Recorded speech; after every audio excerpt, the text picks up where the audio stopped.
So this guy asked God to reveal himself, and a dark cloud appeared in his room and spoke to him.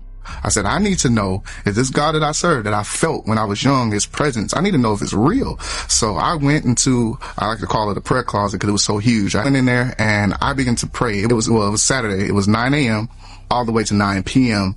I prayed that long, praying to God, asking him to come into my life, asking him to show me if he's real. I said, Lord, if you're real, you need to show yourself to me like right now. I felt your presence. You know, I remember being in some of them services and people lay hands on you, you fall out and you get up and you think you're different, but then you go back with the same struggles. And I'm like, God, no, I don't want any of that to happen in here today. I need to know that you are real and you're the true and living God. And I kept praying and crying, and nothing happened in that closet. Like, I didn't feel anything. All I know is I was emotional because I wanted to change.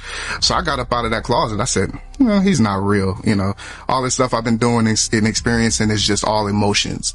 So I grabbed my broom and I began to sweep, and like a mighty rushing wind, here come the Holy Spirit into my apartment, knocks me face first on the ground. And for the first time, I'm filled with the Holy Spirit and I'm speaking in a whole nother language. And I'm like, this is totally new for me. I look up and here's this cloud hovering over me. And I knew it was real. Like, I thought I was like hallucinating at first, but like, I didn't take any drugs or anything. So I just thought that I'm having this mental breakdown or something. But I knew it was real because my dog, I had a little dog, and she saw the same thing I was seeing. She was looking up at it and was barking and like running in circles. And I'm looking up and there's this cloud that appears before me. And out of this cloud, a voice comes and it says, Anthony, I called you to be a prophet to the nations. I'm going to use you.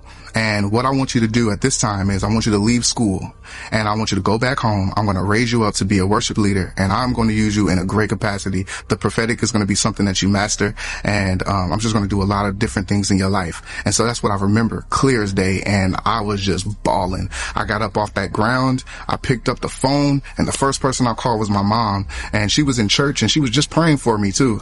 Cause I said, Mom, guess what? And she said, what, baby, what? I said, I just had an encounter with Jesus. And she started crying on the phone. She said, I was just at church. I was praying for you. I was praying that God do something for you.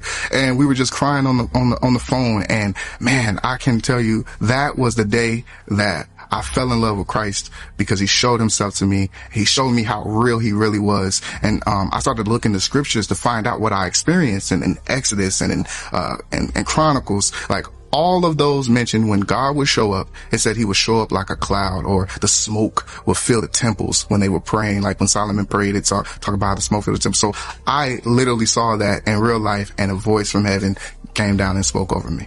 It was so powerful.